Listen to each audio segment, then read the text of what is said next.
അൽ-ഖയ്യിസു മൻ ദാന നഫ്സഹു വഅമല ലിമാ ബഅദൽ മൗത്ത്. ആരാ ബുദ്ധിമാനി? ആരാണ് ബുദ്ധിമാനി? ബുദ്ധിമാനി എന്ന് പറഞ്ഞത് കുറെ 100,000 ചോദ്യങ്ങൾക്ക് ഉത്തരം കൊടുക്കുന്ന ആളല്ല. ക്വിസ് മത്സരം, ബുദ്ധിജീവി അതൊന്നുമല്ല. റിയാലിറ്റി ഷോകൾ നിങ്ങൾ അങ്ങ് ഷോക്കേസ്, ഇതൊന്നും അല്ലടോ ബുദ്ധി. അൽ-ഖയ്യിസ്, ആരാണ് ബുദ്ധി? മൻ ദാന നഫ്സഹു, ശരീരത്തെ അടക്കി പിടിച്ചവൻ. തോന്നിയാസം ചെയ്യണമെന്നൊക്കെ തോന്നി, അവിടെ അടങ്ങി കിടക്ക്, നരകമാണ് നീ ചോദിക്കുന്നത്, പോകല്ല. മൻ ദാന നഫ്സഹു, ശരീരത്തെ കൺട്രോൾ ചെയ്യുകയും വഅമില ലിമാ ബഅദൽ മൗത്ത്, മരണത്തിന് ശേഷം വരാനുള്ള ലോകത്തിന് വേണ്ടി ഇവിടെ വെച്ച് ഒരുങ്ങുകയും ചെയ്യുന്നവനാണ് ബുദ്ധിമാനി. അവനാണ് ബുദ്ധിമാനി, അവനാണ് ബുദ്ധിമാനി. ആർക്കാണ് ബുദ്ധിയില്ലാത്തത്? ബുദ്ധിയില്ലാത്തവൻ മൻ അത്ബഅ നഫ്സഹു ഹവാഹാ വതമന്നാ അലല്ലാഹിൽ അമാനി. തോന്നിയതുപോലെ ജീവിക്കണമെന്ന് വിചാരിച്ചങ്ങോട്ട് ജീവിച്ചു, തോന്നിയതൊക്കെ ചെയ്തു. അവന് തോന്നി അവളെ പ്രേമിക്കണം എന്ന് അവളെ കൂടെ, പിന്നെ തോന്നി അല്ല പിന്നെ ബണ്ട കൂടെയാണ്, പിന്നെ അവളെ കൂടെ, പിന്നെ തോന്നിയതല്ല അവളെ കല്യാണം, പിന്നെ അവളെ തൊലാക്കല്ല, പിന്നെ വേറൊന്ന് കെട്ട, ഇങ്ങനെ തോന്നിയതൊക്കെ ചെയ്തു. എന്തേവൻ ചെയ്തത്? ഞാൻ മുസ്ലിമാണല്ലോ, രക്ഷപ്പെടുമല്ലോ എന്നൊക്കെ ഒരു തോന്നലിന്റെ ഉള്ളിലൊരു തോന്നലും. എന്ത് കുർത്തക്കേട് കാണിച്ചാലും പിന്നെ ഒരു ഹജ്ജ് ചെയ്തല്ലോ, ഉസ്താദന്മാരോട് ദ്വാരക്കാൻ 100 രൂപ കൊടുത്താലേ ആ ദ്വാരക്കണ് കബൂലാക്കിയ ഞാൻ രക്ഷപ്പെടുമല്ലോ. നീയാണ് പരമവിഡ്ഢി, നീയാണ് പരമവിഡ്ഢി.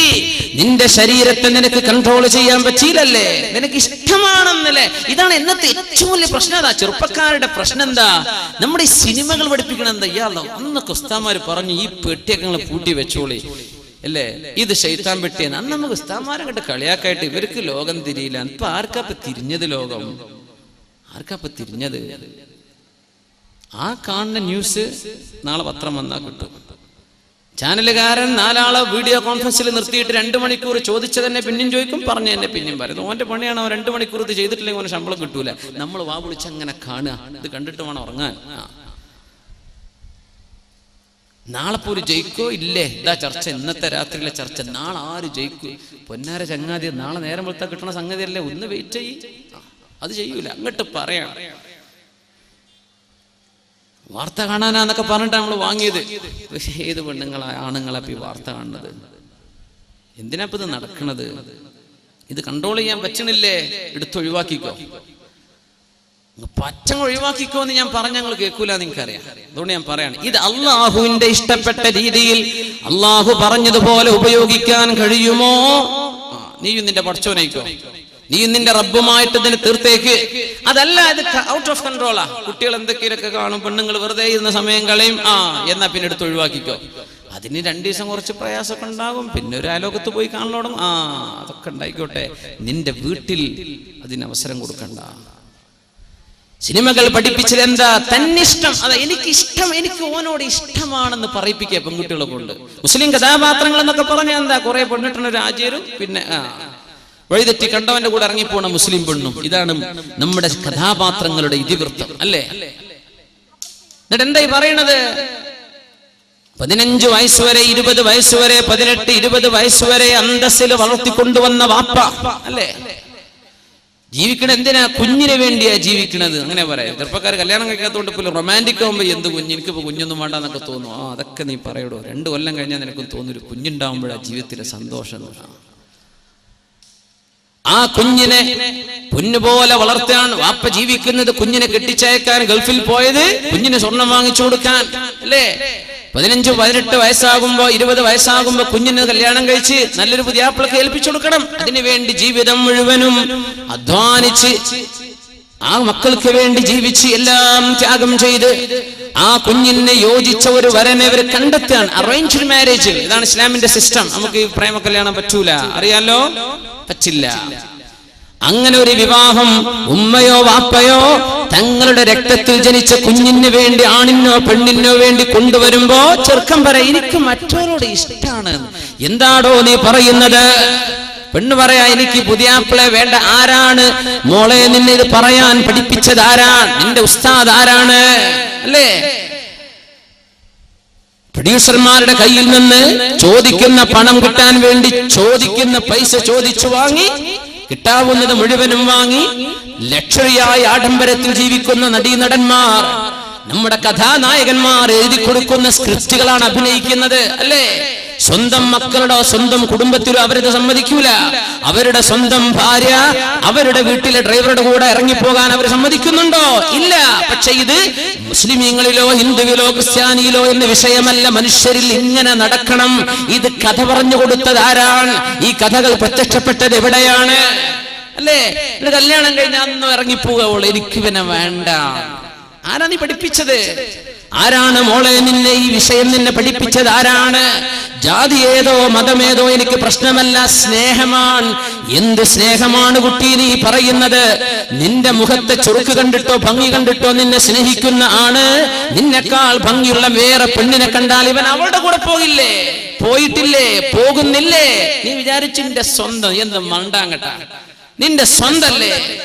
അല്ലാഹു ഹലാലാക്കിയത് നിക്കാഹിലൂടെ, വൈവാഹിക ജീവിതത്തിലൂടെ. നിങ്ങൾ അല്ലാഹു തആല മനുഷ്യ ജീവിതത്തിലെ വളരെ ഇന്റിമേറ്റ് റിലേഷൻഷിപ്പാണ് ഒരു ഭാര്യയോ ഭർത്താവോ തമ്മിലുള്ള ശാരീരിക ബന്ധം എന്ന് പറയുന്നത്. അൾട്ടിമേറ്റ് ഇന്റിമസി അവിടെ വേണം.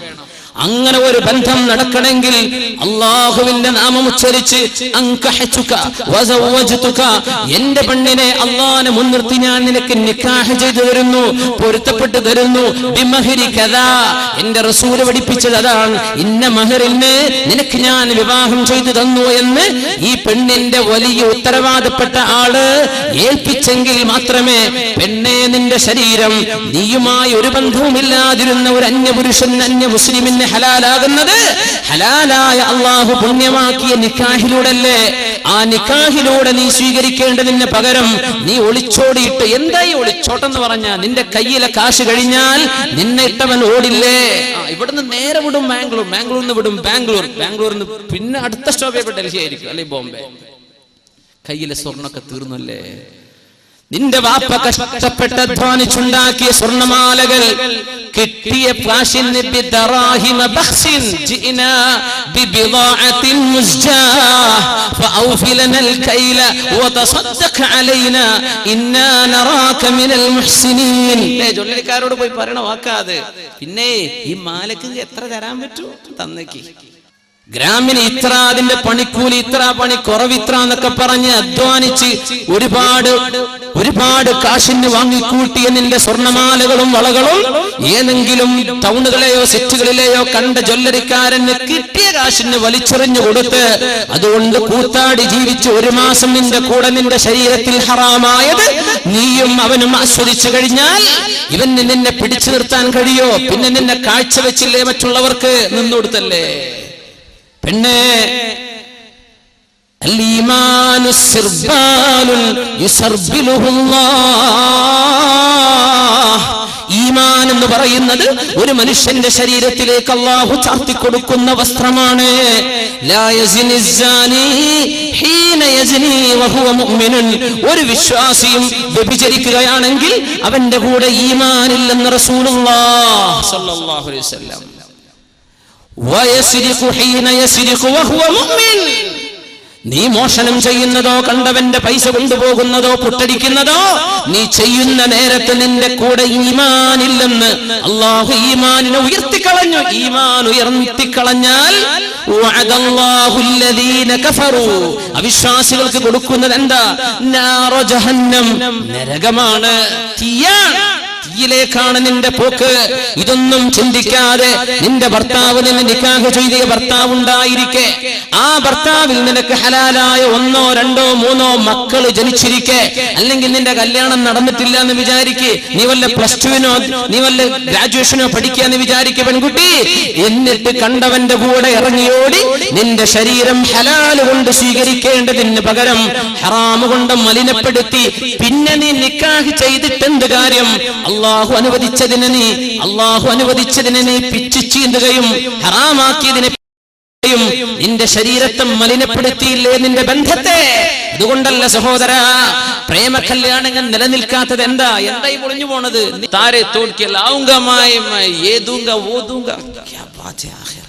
ഇതൊക്കെ പറയും. പ്രേമുണ്ടാകുമ്പോൾ എന്തൊക്കെയാ പറയും ചെറുപ്പക്കാർ. ഭയങ്കര റൊമാൻറ്റിക്കാണ്. ഷേക്സ്പിയറുടെ നോവലോ മറ്റ് നാടകങ്ങളൊക്കെ വായിക്കുന്ന കുട്ടികളൊക്കെ ഭയങ്കര റൊമാൻറ്റിക് ആയി പോകും. ഈ ലിറ്ററേച്ചർ പഠിക്കുന്നത് ഭയങ്കര ഒരു പ്രശ്നം. ഈ ലിറ്ററേച്ചർ എന്നൊക്കെ പറഞ്ഞത് Malayalam, let it be English, Malayalam, any language, അതിന്റെ ഇതിവൃത്തം എന്ന് പറഞ്ഞാൽ തോന്നിവാസങ്ങളായിരിക്കും. പിന്നെ ഈ സാഹിത്യകാരന്മാർ എഴുതി വിടുന്നത് ഉള്ളിൻ്റെ ഉള്ളിലേക്ക് ഈ വികാരങ്ങൾ ഇതൊക്കെ അങ്ങോട്ട് എഴുതിയിട്ടങ്ങ് വിടാനേ പറ്റുള്ളൂ.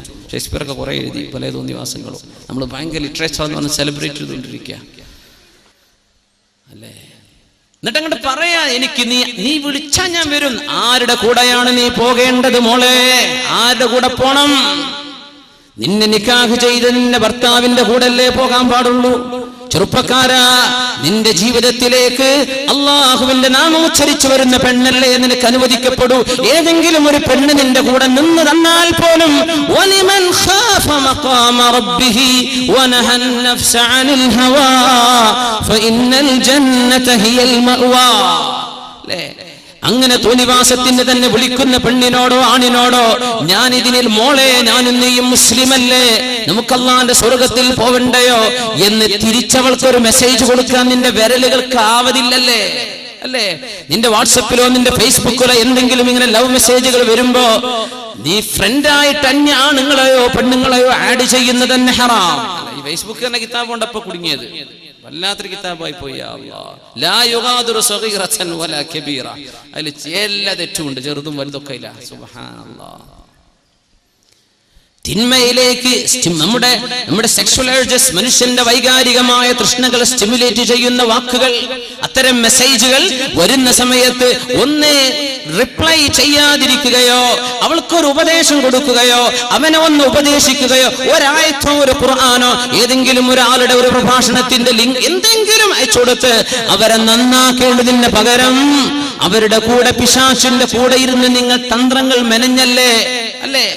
വല്ലാഹു യഅലമു ഖായിനതൽ അയുനി വമാ തുഖ്ഫിസ് സുദൂർ. ഹൃദയങ്ങൾക്കുള്ളിൽ നിങ്ങൾ മറച്ചു വെക്കുന്നതെല്ലാം അല്ലാഹു കണ്ടുകൊണ്ടിരിക്കുകയാണ്. ലാ ഖൈറ ഫീ കസീരിൻ മിൻ നജ്വാഹും ഇല്ലാ മൻ അമറ ബിസദഖത്തിൻ ഔ മഅറൂഫ്. നിങ്ങളുടെ സംഭാഷണങ്ങളിൽ ഖൈറില്ല കേട്ടോ. അല്ലാഹുവിനെ പറ്റിയാണോ നിന്റെ ആഖിറത്തെ പറ്റിയാണോ അവിടെ ചർച്ച? അല്ലാത്ത ചർച്ചകൾ വൃഥാവിലാണ്, അല്ലാത്ത ചർച്ചകൾ വൃഥാവിലാണ്. നിന്റെ ഒരുപാട് സെക്കൻഡുകൾ നീ നഷ്ടപ്പെടുത്തിയില്ലേ? കണ്ടവന്റെ കൂടെ ഇറങ്ങിപ്പോവാൻ ആരാണ് നിന്നെ പഠിപ്പിച്ചത് മോളെ? എന്റെ മുഅ്മിനെ, ഇതൊക്കെ നമ്മുടെ TV സംസ്കാരമല്ലേ മുഅ്മിനെ? അല്ലേ? നിങ്ങൾ പറഞ്ഞു ഇവിടെ വേദം അറിയേണ്ട ഉസ്താദന്മാര് ജാതി മതം നോക്കാൻ നീ ഇറങ്ങിപ്പോയിക്കോ. മുസ്ലിമായിട്ട് മസ്അല പറയാം. ഫിഖഹിന്റെ മസ്അല എന്താ? മുസ്ലിമായിട്ട് ജീവിക്കുന്ന ആണും പെണ്ണും, മുസ്ലിമായിട്ട് നിക്കാഹ് ചെയ്ത ആണോ പെണ്ണോ, ഏതെങ്കിലും ഒരാൾ ഇസ്ലാമിൽ നിന്ന് പുറത്തു പോയാൽ ആ നിമിഷം അവരുടെ നിക്കാഹ് ബാത്തിലാണ്. ത്വലാഖ് ചെല്ലേണ്ട ആവശ്യമില്ല. എങ്ങനെ? മുസ്ലിമായ ആണും പെണ്ണും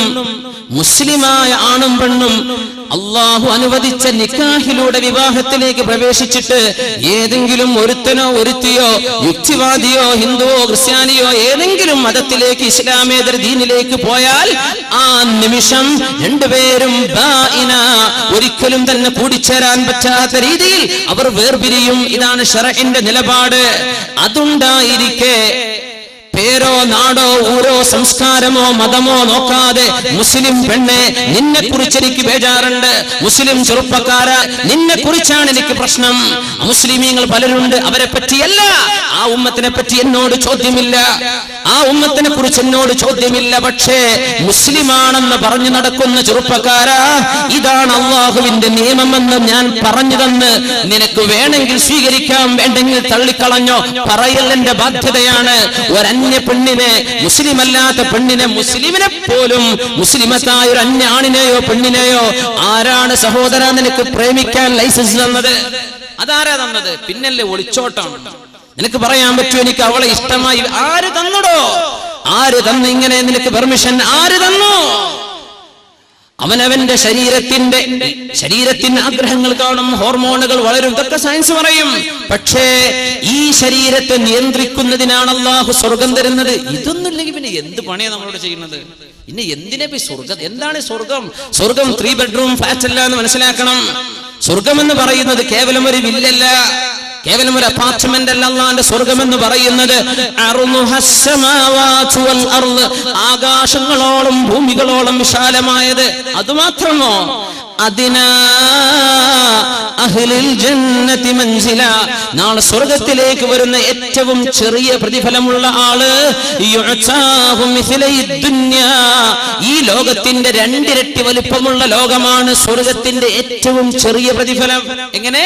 സ്വർഗ്ഗത്തിന്റെ ഏറ്റവും ചെറിയ പ്രതിഫലം ഈ ലോകത്തിന്റെ ആറങ്ങാടിയോ കാഞ്ഞങ്ങാടോ അല്ല, കേരളോ ഇന്ത്യയോ അല്ല, ഏഷ്യയോ നമ്മുടെ ഭൂമിയോ അല്ല, ഈ മഹാപ്രപഞ്ചത്തിനോളം രണ്ട് വലുപ്പമുള്ള ലോകം അള്ളാഹു തരുന്ന ആർക്ക് ഏറ്റവും ചെറിയ പ്രതിഫലം അതാ. പിന്നെ വലുതിന്റെ കഥ എന്താ? ഇതൊക്കെ കിട്ടണമെങ്കിൽ എനിക്കത് തോന്നി ഞാൻ അങ്ങോട്ട് ചെയ്തു അല്ലേ? നിന്റെ തോന്നലിനല്ല അള്ളാഹു നിനക്ക് ഓക്സിജൻ തന്നത്. നിന്റെ മൂക്കിലൂടെ കയറിക്കൊണ്ടിരിക്കുന്ന ഓക്സിജൻ അത് എടുക്കാൻ പോലും നിനക്ക് തോന്നുന്നില്ല. അത് ഒരു ശ്വസിക്കണമെങ്കിൽ നീയത്ത് വേണമെന്ന് പറഞ്ഞാൽ എത്ര ആൾ മരിച്ചു പോയേനെ. ശ്വസിക്കണമെങ്കിൽ നീയത്ത് വേണ്ടിയിരുന്നു. ഞാൻ ഇപ്പൊ ഒന്ന് ശ്വസിക്കട്ടെ, അല്ലാ ഞാൻ ശ്വസിക്കാൻ മറന്നുപോയല്ലോ. ഇതൊന്നും നീ അറിയുന്ന പോലും ഇല്ലല്ലോ. എത്ര കൂളായിട്ടാണ് നമ്മൾ ശ്വസിക്കുന്നത്. ഹാർട്ട് ബീറ്റ് ചെയ്യുന്നത് നമ്മൾ വല്ലതും അറിയുന്നുണ്ടോ? വലിയൊരു സാധനം ഒരു സെക്കൻഡിൽ 70ഓളം ലിറ്റർ രക്തം ഒരു മിനിറ്റിൽ പമ്പ് ചെയ്തുകൊണ്ടിരിക്കുക. വല്ലതും അറിയുന്നുണ്ടോ? ഒന്നും. ഈ തലയും നിന്റെ ബ്രെയിനും നിന്റെ ഹാർട്ടും നിന്റെ ലിംസ് നിന്റെ ശരീരത്തിന്റെ അവയവങ്ങൾ ഇതൊക്കെ തന്നത് എന്തിനാ? അള്ളാഹ് പറഞ്ഞ പോലെ ജീവിക്കാനാ. അത് അള്ളാന്റെ ലോകമാണ്. റബ്ബിന്റെ നിയമം ഇവിടെ വേണം. അള്ളാഹുവിന്റെ ലോകമാണിത്. ഇവിടെ വന്നത് നീയല്ല, ഈ ലോകം പടച്ചത് നീയല്ല. ഇവിടുത്തെ വൃക്ഷങ്ങളോ ഇവിടുത്തെ നാളെ സൂര്യൻ ഉദിക്കും നമ്മൾ പ്രതീക്ഷിക്കുക. ആരറിഞ്ഞു? ആരായി സൂര്യനെ ഉദിപ്പിക്കുന്ന? യുണൈറ്റഡ് നേഷൻസോ USA-യോ ഏത് രാജ്യമാ? നാസയോ? ഇവർക്കൊക്കെ വല്ലതും ചെയ്യാൻ പറ്റുമോ? സൂര്യൻ നാളെ ഉദിക്കില്ല എന്ന് കരുതിയാൽ എന്ത് ചെയ്യാൻ പറ്റും? നമ്മൾ പ്ലാൻ ചെയ്തിട്ടുണ്ട് നാളത്തെ രാവിലത്തെ പരശുവിന് കോഴിക്കോട്ടേക്ക് പോകണം. നാളെ പരശു ഉണ്ടോന്നോ നാളെ സൂര്യ ഉദിക്കുന്നുണ്ടോന്നോ ആരറിഞ്ഞു? ഈ ഭൂമിയെ കറക്കണ്ടേ? ആരായി കറക്കണത്? അല്ലാഹു ജല്ല ജലാലു. അതിനനുസരിച്ച് സൂര്യന്റെ ഭ്രമണം നടക്കണം. ആര് നടത്തുന്നു? അല്ലാഹു ജല്ല ജലാലു. യാ അല്ലാഹ്, അല്ലാഹുവിന്റെ ലോകത്തെ ഓക്സിജൻ ശ്വസിക്കുന്ന മനുഷ്യ, ഇവിടെ റബ്ബിന്റെ നിയമമുണ്ട്. ലക്ഷക്കണക്കായ പ്രവാചകന്മാരിലൂടെ പരിശുദ്ധ ഖുർആനിലൂടെ, ഇസ്ലാം ഖുർആൻ എന്നൊക്കെ പറയുന്നത് ഭയങ്കര ആവേശ. ഈ ഖുർആന്റെ നിയമമാണ് നമ്മൾ ഈ പറയുന്നത്. ഖുർആനിന്റെ നിയമമായി പറയുന്നത് അല്ലാഹ് പറഞ്ഞ പോലെ ജീവിക്കാമെന്ന ലോകമാണിത്. ഇവിടെ അല്ലാഹുവിന്റെ നിയമമാണ്. God rules. അല്ലാഹുവാണ് അവിടെ ഭരണം. സയ്യിദുനാ ഉമർ ഫാറൂഖ് റളിയല്ലാഹു അൻഹുവിന്റെ കാലം നല്ലൊരു ചെറുപ്പക്കാരുണ്ടായിരുന്നു. നല്ല സുമുഖനായ ഒരു ചെറുപ്പക്കാരൻ. ഉമർ റളിയല്ലാഹുവിനെ എപ്പോഴും പള്ളിയിൽ കാണും. ചെറുപ്പക്കാരനെ ഭയങ്കര ഇഷ്ടമായിരുന്നു. ഉമർ തങ്ങൾ പറഞ്ഞു, ഈ ചെറുപ്പക്കാരനിൽ ഒരു നന്മയുണ്ട് എന്ന് ഞാൻ മനസ്സിലാക്കുന്നു. സുമുഖനായൊരു ചെറുപ്പക്കാരൻ. ചെറുപ്പക്കാർക്ക് 4 മസിലൊക്കെ ഉണ്ടാകുമ്പോൾ തന്നെ കുപ്പായൊക്കെ മാറ്റി ടീഷർട്ടൊക്കെ ഒന്ന് കനം കുറച്ച് ആ മസിൽ അവൻ്റെ 6 പാക്കോ 8 പാക്കോ എത്ര പാക്കോ യാ അല്ലാ ഇതൊക്കെ ഒന്ന് കാട്ടി നടക്കാൻ അവൻ ഉറക്കം വരൂല. ശരിയല്ലേ? എന്തിനാ നിനക്ക് ഇതൊക്കെ തന്നത്? നാളെ ജീവിക്കണ നേരത്ത് അന്തസ്സിൽ നിസ്കരിക്കാൻ പറ്റണം അല്ലേ? വടി ഊന്നിയിട്ടും ഇരുന്നിട്ടും കസേരയിലും ചാരിയിട്ടൊക്കെ നിസ്കരിക്കുന്ന മനുഷ്യന്മാരുണ്ട് അല്ലേ? അള്ളാഹു അവർക്കൊക്കെ ആഫിയത്ത് അള്ളാഹു നൽകുമാറാകട്ടെ. എനിക്ക് അന്തസ്സ് തന്നെ നിസ്കരിക്കണം, തനിക്ക് ആരോഗ്യം വേണം. അതിന് നീ ജിമ്മിന് പോയിക്കോ. എൻ്റെ മസിൽ കാട്ടാൻ വേണ്ടി പോകണ്ട. നീ ജിമ്മിന് പോണത് അതിനാണ്. എന്ത്? എൻ്റെ റബ്ബ്. ഇവിടെ തോന്നിവാസമോ പ്രശ്നങ്ങളോ നടക്കുമ്പോൾ ഇടപെടേണ്ടി വരും. നിനക്കതിന് ആരോഗ്യം വേണം. നീ അതിനൊക്കെ ചെയ്തോ, എന്നല്ലാതെ ബൂസ്റ്റ് ചെയ്യണ്ട. എൻ്റെ മസിൽ കണ്ടോ, എൻ്റെ മസിൽ കണ്ടിട്ടുണ്ടോ, ഈ പാട്ടൊന്നും നീ പാടാൻ നിൽക്കണ്ട. ഇതൊന്നും കാണിച്ചു കൊടുക്കും വേണ്ട. ഇത് അള്ളാഹുവിന് വേണ്ടിയാണ് നീ ചെയ്യുന്നത്. എല്ലാം ഉമർ ഫാറൂഖ് തങ്ങളുടെ കാലത്ത് ഒരു ചെറുപ്പക്കാരൻ നല്ല 1-ാം സഫിലുണ്ടാവും. ഉമർ തങ്ങൾ സ്വലാഹ് കൊണ്ട് വിധിച്ചു, നല്ല മനുഷ്യനാണ് ചെറുപ്പക്കാരെന്ന് പറഞ്ഞു. ആ ചെറുപ്പക്കാരനെ പറ്റി ഫിത്ന. പടച്ച തമ്പുരാനെ, പെണ്ണുങ്ങളുടെ ഫിത്ന ഭയങ്കരമാണ്. ആണുങ്ങൾ ഇപ്പം അങ്ങോട്ട് ഫിത്ന ചെയ്യുന്നുണ്ട്, പെണ്ണുങ്ങളും ഫിത്ന ചെയ്യുന്നുണ്ട് അങ്ങോട്ടും ഇങ്ങോട്ടും. ഇബ്ലീസ് കടന്നിട്ട് ചിരിക്കുകയാണ്. ഒരു പണിയില്ല, എല്ലാവർക്കും രണ്ടു കൂട്ടരും ഗോൾ അടിച്ചുകൊണ്ടേ ഇരിക്കല്ലേ. മുമ്പ് ഒരു ഗാലറി കടന്നിരിക്കുകയാണ്. ഇപ്പോൾ പണിയൊക്കെ നടക്കുന്നുണ്ട്, കൂളായിട്ട് നടക്കുകയാണ്. എല്ലാവരും തോന്നിയ പോലെയൊക്കെയാണ് നടക്കുന്നത്. ആര് പറഞ്ഞാലും കേൾക്കൂല, ആര് പറഞ്ഞാലും യേശുവില്ല. എനിക്ക് തോന്നിയ പോലെ ജീവിക്കും. നീ കണ്ടേക്കണം. കമാതദീനു തുദാൻ. ആ ചെറുപ്പക്കാരൻ ഇശാ നിസ്കരിച്ചു വരുന്ന നേരത്താണ്. മുസ്ലിം മനസ്സിലാക്ക്, ഇതൊന്നും ഇന്നും ഇന്നലെയുണ്ടായ വിഷയങ്ങളല്ല. ഇശാ നിസ്കരിച്ചു വരുന്ന സമയത്ത് മദീനയുടെ പ്രാന്തപ്രദേശങ്ങളിൽ അന്നൊരു പെണ്ണ് വന്നിട്ട് പറഞ്ഞു, യാ ഫതാഹ് അൻത തുഅ്ജിബ്നി, ചെറുപ്പക്കാരാ ഐ ലവ് യു. ഇതാണ് വാക്കിന്റെ അർത്ഥം. എനിക്ക് നിങ്ങളോട് ഇഷ്ടമാണെന്ന വാക്കിന്റെ അർത്ഥം. അൻത തുഅ്ജിബ്നി, ഐ ലവ് യു. സുബ്ഹാനല്ലാഹ്, ഭയങ്കര ഫിത്നയല്ലേ? ഉസ്താമാരോടൊക്കെ ലവ് യു അറിയില്ല കുട്ടികളെ മദ്രസയിൽ ടീച്ചർമാരോടും മാഷ്മാരോടൊക്കെ പറയണതൊക്കെ സിനിമകളുടെയൊക്കെ ഇതിവൃത്തങ്ങൾ എല്ലായിടത്തും തോന്നിവാസം ഉണ്ടാക്കുക. അതന്നെ ആകെ ജീവിക്കണ തോന്നിവാസത്തിന്. എന്ത് പാട്ട് പാടിയാലും അതിലും തോന്നിവാസം, ഡാൻസ് ചെയ്താലും തോന്നിവാസം, റിയാലിറ്റി ഷോ അതിലും തോന്നിവാസം, ഇറച്ചി കാണിക്കുക, ചാടിക്കളിക്കുക, വ്യഭിചാരത്തെ പറ്റി ചിന്തിപ്പിക്കുക. പിന്നെ മനുഷ്യൻ എന്താ, നമ്മളെ ആരോ ഒരാൾ പ്രസംഗിച്ചോ അങ്ങനെ ഇക്ലിപ്പെടുത്തിയിട്ട് ഇങ്ങനെ ചിരിക്കാതിരിക്കാന്ന് എങ്ങനെ പറ്റുക? ഇക്ലിപ്പെടുത്തുന്നുണ്ട്, പിന്നെ എങ്ങനെ ചിരിക്കാതിരിക്കുകയാണ്? അപ്പോൾ സംഗതി ഭയങ്കര ഗൗരവമാണ്. ഇതൊന്ന് സീരിയസ് ആയി ആലോചിച്ചിട്ടില്ലെങ്കിൽ മുമ്പിനെ ഈ ഖബറിൽ പോയി കിടക്കണ നേരത്ത് അവിടുത്തെ ലോകം എന്താണെന്ന് പഠിക്കുക. എന്താണ് അവിടെ നടക്കുന്നത്? വിചാരണ തുടങ്ങാൻ പോണ സ്ഥലമാണത്. അവിടെ പോയി കിടക്കാനുള്ള തടിയാണ് ഞാനെന്ന് ഓർത്തേക്കണം. ആ ചെറുപ്പക്കാരനെ പിടിച്ചു വെച്ചൊരു പെണ്ണ്, എനിക്ക് നിന്നെ ഇഷ്ടമാണ്. ചെറുപ്പക്കാരൻ പറഞ്ഞു, മഅദല്ലാഹ്, എനിക്ക് മോളെ പെണ്ണെ ഞാൻ നിന്നോട് സംസാരിക്കൂല, എനിക്ക് മിണ്ടാൻ പറ്റൂല, ഹറാമാണ്, നിന്നോട് എനിക്ക് മിണ്ടാൻ പാടില്ലല്ലോ പെണ്ണെ. പെണ്ണ് വിട്ടില്ല, എനിക്ക് നിങ്ങളെ ഭയങ്കര ഇഷ്ടമാണ്, നിങ്ങൾ കല്യാണം കഴിക്കുന്നു. യാ ശാബ, അല്ലയോ ചെറുപ്പക്കാരി പെണ്ണെ, എന്നെ വിട്ടേക്കണം, എന്നെ വിട്. അതുമല്ല നടന്നത്. ഈ പെണ്ണുകളെ കയറി പിടിച്ചു, വഴിയിലാണ്, നിസ്കാരം കഴിഞ്ഞ് വരുന്ന പോക്കിലാണ്. ഏതെങ്കിലുമൊക്കെ ഒരു ഒഴിഞ്ഞ സ്ഥലമായിട്ടുണ്ടാവും. നല്ല കാണാൻ ഭംഗിയുള്ള ചെറുപ്പക്കാരനാണ്, അല്ലെങ്കിൽ അങ്ങനത്തെ ഒരു അവസ്ഥയാണെന്ന് വിചാരിക്കാം. ആ സമയത്ത് ആ ചെറുപ്പക്കാരൻ പറഞ്ഞു, ആയത്ത് ഓർമ്മ വന്നു, നമ്മുടെ ഖുർആനൊക്കെ തലയിൽ വേണം, ഖുർആനൊക്കെ ഓർക്കണം, എപ്പോഴും അത് ഓർമ്മ വരണം. അപ്പോഴതൊക്കെ നമ്മൾ ഊതുന്നതല്ലേ, പാടുന്നതല്ലേ, നമ്മൾ ചെല്ലുന്നതല്ലേ നാവിൽ വരൂ. മരിക്കാൻ നേരത്തെ ലാ ഇലാഹ ഇല്ലല്ലാഹ് ചൊല്ലണം എന്ന് ഭയങ്കര ആഗ്രഹം. ഉസ്താദെ ഈമാൻ കിട്ടി മരിച്ചാൻ വേണ്ടി ദോർക്കണം, അള്ളാഹ് നമ്മളെല്ലാവർക്കും അള്ളാഹു ഈമാൻ സലാമത്താക്കി തെരുമാറാകട്ടെ. പക്ഷെ പാടി നടക്കുന്നത് MD ശ്രീകുമാറിന്റെ പാട്ടാ അല്ലേ, പാടി നടക്കുന്നത് നമ്മുടെ ചിത്ര ചേച്ചിന്റെ പാട്ടാ. ഇതൊക്കെയാ നടക്കുന്നത്. പിന്നെ എങ്ങനെയൊക്കെ ഇരുമെല്ലാം പറ്റുക? നിന്റെ നാവിന് നീ എന്ത് പരിചയപ്പെടുത്തി കൊടുത്തു അതേ നിനക്ക് ചൊല്ലാൻ പറ്റൂ. അവിടെ വെച്ചിട്ട് കലിമല്ലാനൊന്നും കഴിയില്ല. ഇവിടെ നിന്ന് ലാ ഇലാഹ ഇല്ലല്ലാഹ് ദിക്ർ ചൊല്ലാറുണ്ടോ? ദിക്റിന്റെ സദസ്സിൽ പോയിരിക്കാറുണ്ടോ? സ്വലാത്തിന്റെ സദസ്സിൽ പോയിരിക്കാറുണ്ടോ? അള്ളാഹിനെ പറ്റി ചിന്തിക്കും, ഖുർആൻ ഓതാ, ഇതൊക്കെ ഓതുന്നവർക്കേ വരുള്ളൂ. അവിടെ വെച്ചൊരു അതൊന്നുമില്ല. ഖമാ തദീനു തുദാൻ, നീ എങ്ങനെ ജീവിക്കുന്നു അങ്ങനെ അള്ളാഹു നിന്നോട് പെരുമാറാൻ പോകുന്നത്. സുബ്ഹാനല്ലാഹ്. അതുകൊണ്ട് ഓർത്തുവെക്ക മുഅ്മിനെ. എല്ലാം കൂടെ ഒരു ജനറേഷൻ മുഴുവനും നന്നാവാനുള്ള വിഷയങ്ങളാണ് പരിശുദ്ധ ഹദീസിൽ റസൂലുള്ളാഹി സ്വല്ലല്ലാഹു അലൈഹി വസല്ലം പഠിപ്പിച്ചിരുന്നത്. അള്ളാഹു നമ്മുടെ സമൂഹത്തിൽ നന്മയെ നിലനിർത്തുമാറാകട്ടെ. ആ ചെറുപ്പക്കാരൻ പറഞ്ഞു, ഇന്നല്ലദീന തഖൗ ഇദാ മസ്സഹും ത്വായിഫും മിനശ് ശൈത്വാനി തദക്കറു ഫഇദാ ഹും മുബ്സിറൂൻ. ഈ ആയത്താണ് ഓർമ്മ വന്നു. അതല്ലേ ഭയങ്കര അത്ഭുതം. ഒരു പെണ്ണ് വിളിക്കാണ് ഹറാമിലേക്ക്. നാളെ അർശിന്റെ തണല് കിട്ടുമെന്ന് അഷ്റഫുൽ ഖൽഖ് പറഞ്ഞ 7 വിഭാഗത്തിലെ ഒരു വിഭാഗം ഇവരാണ്. എന്ത്? وإني أخاف الله من قال عندما الحمد لله وإني أخاف الله من قال عندما دعت ذات عال منصب وجمالي. ഹദീസ് ഇങ്ങനെ ഉലമാ പാട്ടാക്കി ചൊല്ലി പഠിപ്പിക്കുകയാണ്. ഞാൻ അല്ലാഹുവിനെ പേടിക്കുന്നു എന്ന് പറഞ്ഞ ഒരാൾ, മൻ ഖാല ഇൻദമാ ദഅത ദാതു ആലിം മൻസിബിൻ വജമാലി, നല്ല സൗന്ദര്യവും നല്ല അന്തസ്സുള്ള തറവാടും വീട്ടുകാര്, ആരോഗ്യമുള്ള ഭംഗിയുള്ള ഒരു പെണ്ണ് തന്നെ ഹറാമിലേക്ക് ക്ഷണിച്ച സമയത്ത് ഞാൻ അല്ലാഹുവിനെ ഭയപ്പെടുന്നു എന്ന് പറഞ്ഞ ഒരാൾക്കും നാളെ അർശിന്റെ തണലുണ്ടെന്ന് അഷ്റഫുൽ ഖൽഖ് റസൂലുള്ളാഹി സ്വല്ലല്ലാഹു അലൈഹി വസല്ലം. ഈ ചെറുപ്പക്കാരൻ ഓർത്തുപോവുകയാണ്. ഒരു പെണ്ണുങ്ങൾ വിളിച്ചു. നമുക്കിപ്പോൾ ഈ മിസ്കോളാണ് ഇപ്പോൾ വലിയ വിഷയം. ഈ ഒരു മിസ്കീനായൊരു വല്ലാത്തൊരു സംഭവമാണ് അതല്ലേ. ആള് മിസ്കീനാ, പക്ഷെ എന്താ ദൂരവ്യാപകമായ പ്രതിഫലനങ്ങൾ. ഈ ചെറുപ്പക്കാർക്ക് ഒരു പണിയില്ലാത്തവർ കുറെ നമ്പർ എടുത്ത് കണ്ടോലൊക്കെ വെറുതെ റാൻഡം നമ്പേഴ്സ്, റാൻഡം ഡയലിംഗ്, ഇങ്ങനെ ഒരു പണി ചെറുപ്പക്കാർ ചെയ്യുന്നുണ്ടോന്നോ എൻ്റെ സംശയം. വെറുതെ ഡയലിംഗ് ഏതെങ്കിലും ആൾക്ക് ഇതേപോലെ മന്ത്രിക്കാർക്കും പോവാ, ചിലപ്പോൾ ഇതിന് പെണ്ണിനോ ആണിനായിരിക്കും. പെണ്ണിനാണെങ്കിൽ സേവ് ചെയ്ത് വെക്കാം, പിന്നെ വിളിക്കാൻ പാതിരാക്കും. എന്നിട്ട് ആ നമ്പർ വല്ല പൊട്ടക്കിണറ്റിനും കൊണ്ട് എറിയണ വരെ അവൻ വിളിച്ചേക്കും. ഉളുപ്പില്ലാത്ത ജാതി മനുഷ്യന്മാർ ജീവിക്കുന്ന കാലം പടച്ചറപ്പേ. പിന്നെ ഒരു മിസ് കോൾ വരാൻ കാത്തിക്കണ പെണ്ണുങ്ങളും അല്ലാ എന്നോട് സ്നേഹം ഉണ്ടായിട്ടാണല്ലോ വിളിക്കും. ഇപ്പൊ എത്ര 100,000 പെണ്ണുങ്ങൾ വിളിച്ചിട്ടുണ്ടാവും. ആ കൂട്ടത്തിലാണ് നിന്നെ കിട്ടിയത് അല്ലേ. ഈ പ്രേമിക്കണോലെ വിഷയം അതാ. ഒരു കാണാൻ ചുരുക്കലോരൊക്കെ പ്രേമിക്കും, നിന്നെ മടുത്താ പിന്നെ അടുത്തേക്ക് പോകും. ഇതല്ലേ സംഭവിക്കണത്. ഇതല്ലേ ലോകം. ഇതൊക്കെ തീർന്ന പിന്നെ എവിടെയെങ്കിലും കൊണ്ടുപോയി ഒഴിവാക്കും. പിന്നെ ഒരു കുട്ടിയായി ജനിച്ചത് വാപ്പ ഹിന്ദുവാ, വാപ്പ ക്രിസ്ത്യാനി, കുട്ടിക്ക് ഇപ്പൊ എന്താ പേരിടാ?